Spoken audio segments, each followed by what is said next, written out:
राम राम मंडळी मंडळी आता सध्या यात्रेचा सीझन चालू आहे. अशीच एक यात्रा पार पडते वीरची यात्रा.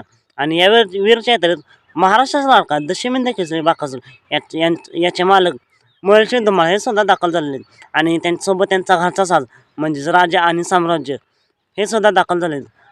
आता बाकासूरच्या दावणीचा साम्राज्य कबीर्या बबनशेठ बाकासूर हे माहीतच आहेत. तर हा राजा कोण?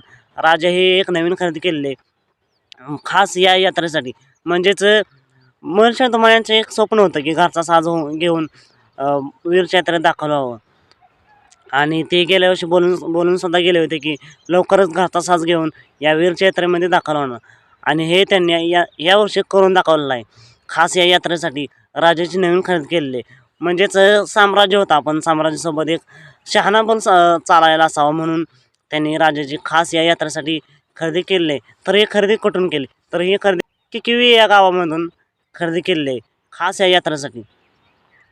तर लवकरच या यात्रेत महाराष्ट्राचा लाडका दशमिंद केसरी रुस्तमिंद केसरी बाकासूर सुद्धा दाखल होणार आहे. तर मित्रांनो, या खरेदीबद्दल तुमचं मत काय आहे हे कमेंट करून नक्की सांगा.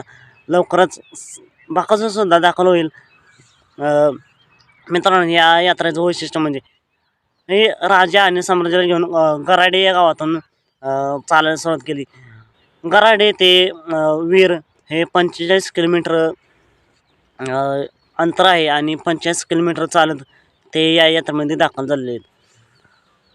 तर मित्रांनो, बाकासूर ज्या नावानं बोलतो म्हणजेच नाथसाहेब प्रसन्न, या नाथसाहेब प्रसन्न यांचीच ही यात्रा आहे.